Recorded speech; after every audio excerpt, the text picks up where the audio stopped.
A few years after Grandpa passed away, someone found an old tin box sitting on a shelf in his garage. Inside were grocery receipts, fuel receipts, and a stack of handwritten notes folded so many times the paper had become soft at the edges. At first, it looked like junk. It wasn't. What was written on those scraps of paper explained how Grandpa managed to waste almost no money for more than 50 years. Because Grandpa's entire system often came down to something incredibly simple: cash, real cash. And before this video ends, I'll show you the simple cash rule that kept appearing in those notes. The average person today taps a card, clicks a button, or swipes a phone. The money leaves so effortlessly that it barely feels real. A coffee here, a subscription there, a few impulse purchases during the week. Nothing seems expensive on its own, but somehow the account balance keeps shrinking. Grandpa saw money differently. Before a dollar was spent, it already had a purpose. Groceries, utilities, fuel, savings, emergency money. Every category had its place. And once the cash allocated for that purpose was gone, spending stopped. No exceptions. No moving money around. No convincing yourself that next month's paycheck would fix today's decisions. At first glance, it sounds almost too simple. But there is a reason banks, credit card companies, and modern marketers love frictionless spending. The easier money is to spend, the more likely people are to spend it. Grandpa's system created friction, and that friction protected him from wasting money. The strange thing is that the envelopes weren't even the most important part of the system. Something else appeared over and over in Grandpa's notes. A rule so simple, most people overlook it completely. We'll get to that in a moment. And the final lesson might explain why so many earlier generations managed to build financial security without earning extraordinary incomes. Let's start with the first rule Grandpa followed whenever he got paid. Grandpa believed every dollar gets a job. When Grandpa got paid, he didn't ask himself how much money he had. He asked himself where that money needed to go. Most people today keep their money in one place: a checking account, a savings account, maybe a credit card, everything mixed together. Grandpa's generation often thought differently. Before a dollar was spent, it already had an assignment. Some was for groceries, utilities, fuel, emergencies, and some was left untouched for the future. The moment a paycheck arrived, the decisions were already made. That meant fewer impulse purchases, fewer regrets, and fewer surprises at the end of the month.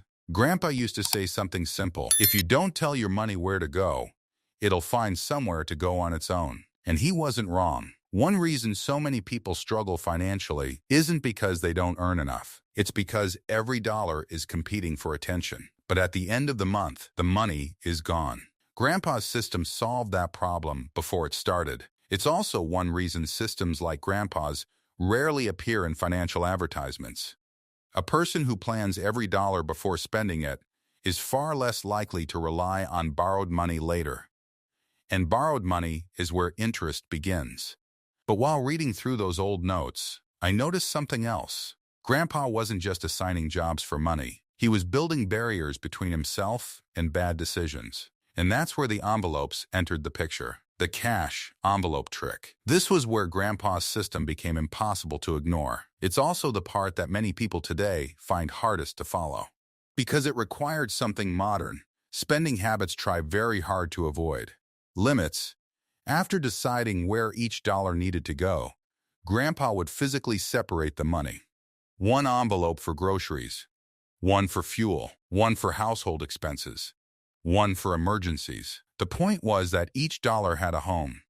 And once the cash inside an envelope was gone, spending stopped. No moving money from another category. No borrowing from next week's paycheck.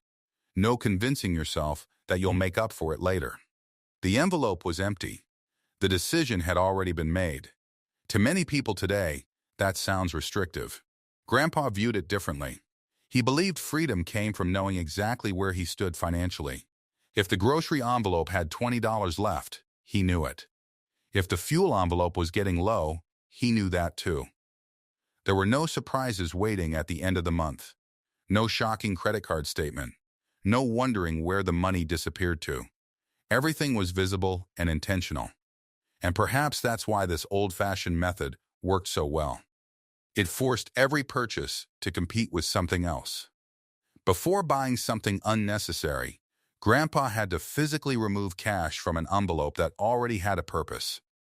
That small moment of hesitation saved countless dollars over the years. The envelopes did something credit cards rarely do.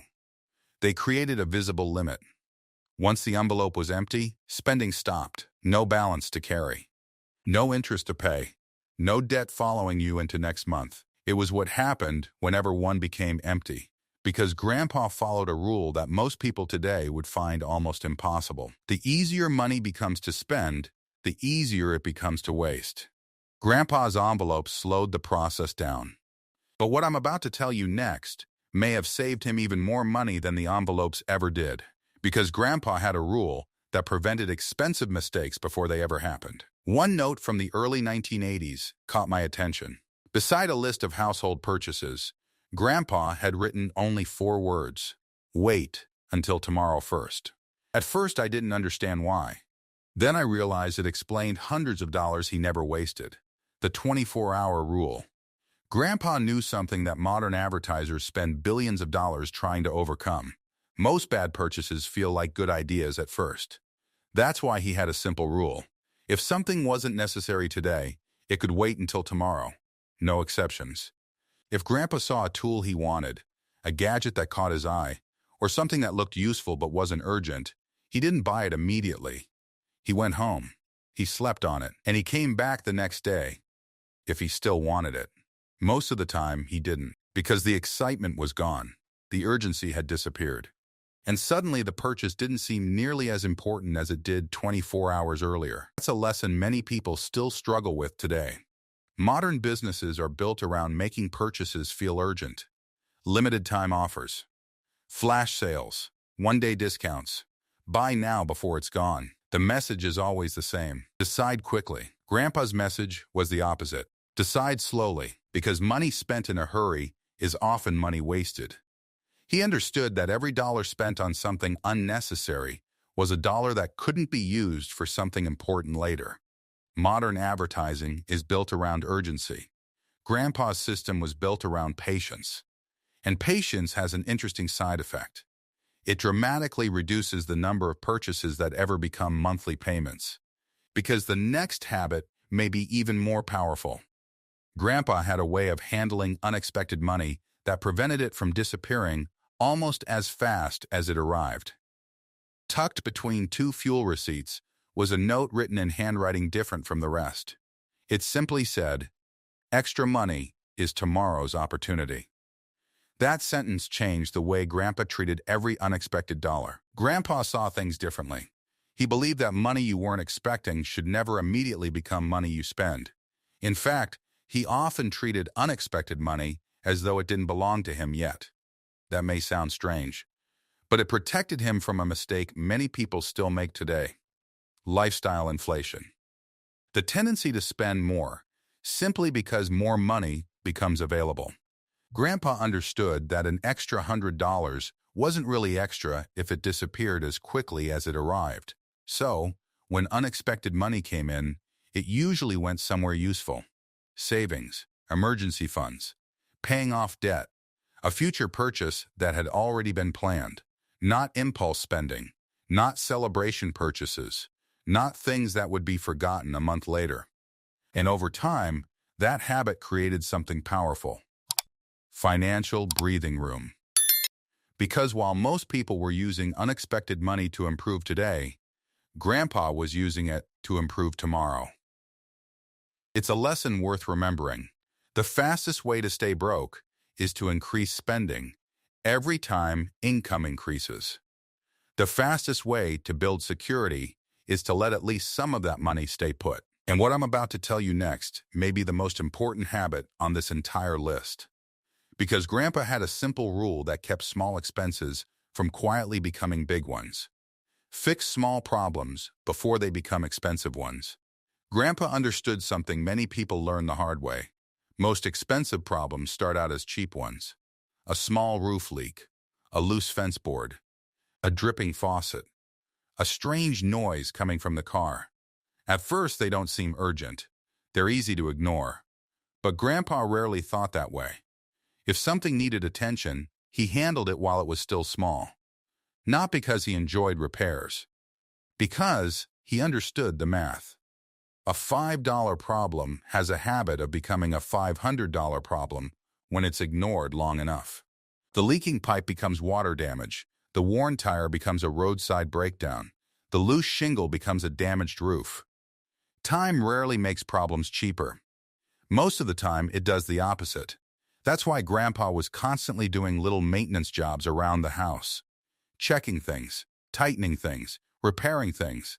Not because he was worried. Because prevention was almost always less expensive than repair.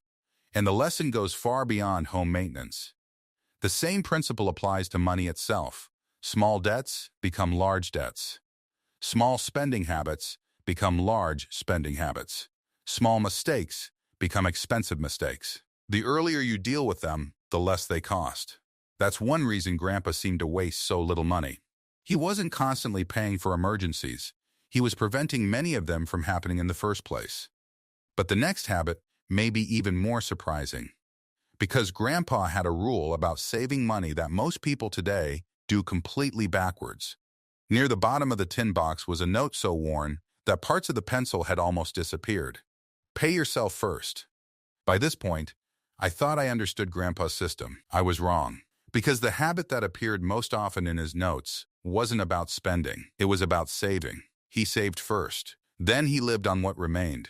At first, that sounds like the same thing, but it isn't. Because for many people, there is never any money left over. Something always comes up. A bill, a sale that seems too good to pass up, an unexpected expense. And before long, the month is over, and the savings plan has been postponed once again. Grandpa knew this pattern well. That's why he treated saving like a bill that had to be paid. Not after everything else. Before everything else. The moment money came in, a portion was set aside. Sometimes it wasn't much. $5, $10, $20. The amount mattered less than the habit, because Grandpa understood something many people overlook. Financial security is built gradually, not through one huge decision, but through hundreds of small decisions repeated consistently over time. And those small amounts add up faster than most people realize. A little saved every week becomes a lot saved over years. In fact, one of Grandpa's favorite sayings was, "Take care of your savings, and your savings will take care of you." Simple words. But they helped guide almost every financial decision he made. And what I'm about to tell you next may be the most practical habit on this entire list, because it explains why Grandpa could walk into a grocery store with a small amount of cash and still come home with everything he needed. The grocery cash rule. Grandpa never went grocery shopping without a spending limit already in mind. Most of the time, he carried a specific amount of cash and left the rest at home. That forced every purchase to earn its place in the cart. If something wasn't necessary, it stayed on the shelf. Grandpa understood that grocery stores are designed to encourage extra spending. The cash limit kept him focused on what he actually needed. And surprisingly often, he came home with everything on the list and money still in his pocket. Repair before replace. When something broke, Grandpa's first question wasn't, "What will a new one cost?" It was, "Can this be fixed?" Too many things today are replaced the moment they stop working perfectly. Grandpa looked for one more year, one more season, one more use. Sometimes the repair was simple. Sometimes it wasn't worth it. But checking first saved money countless times over his lifetime. The lesson wasn't to keep everything forever. It was to avoid replacing something that still had useful life left in it. Separate emergency cash. Grandpa believed every household needed money that wasn't meant to be spent. Not grocery money, not vacation money, not money for a rainy day purchase. Emergency money. Money that existed for one purpose and one purpose only. To protect the family when life did something unexpected. Because sooner or later, life always does. A car repair. A medical bill. A broken appliance. A problem that couldn't be planned for. Grandpa knew these things weren't unusual. They were inevitable. That's why he always tried to keep a little money set aside, even when times were tight. The amount wasn't what mattered. The habit was. Because an emergency fund doesn't just protect your finances. It buys something equally valuable. Peace of mind. Knowing that a surprise expense won't immediately become a crisis. And that peace of mind was worth far more to Grandpa than any short-term purchase ever could be.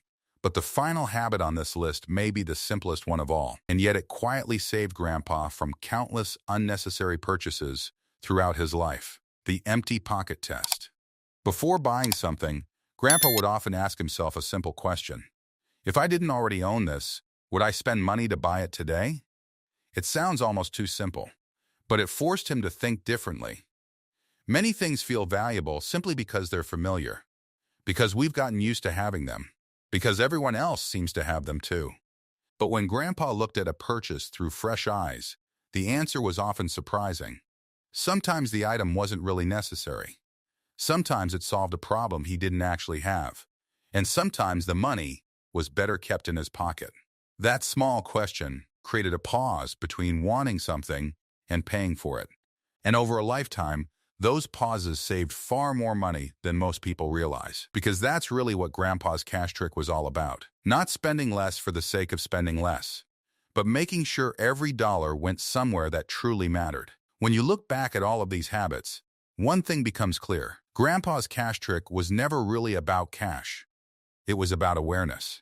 Knowing where money was going, thinking before spending it, and making sure every dollar had a purpose. The truth is, most people don't lose money all at once. They lose it a little at a time. A purchase here, an impulse buy there. A habit repeated so often it no longer feels like spending. Grandpa understood that small leaks sink big ships. That's why he paid attention to the little things. And perhaps that's the lesson worth remembering today. Financial security rarely comes from earning more. More often, it comes from wasting less. Grandpa's system was powerful, not because it fought banks, but because it reduced the need for them. And that's exactly what Grandpa's cash trick helped him do for an entire lifetime.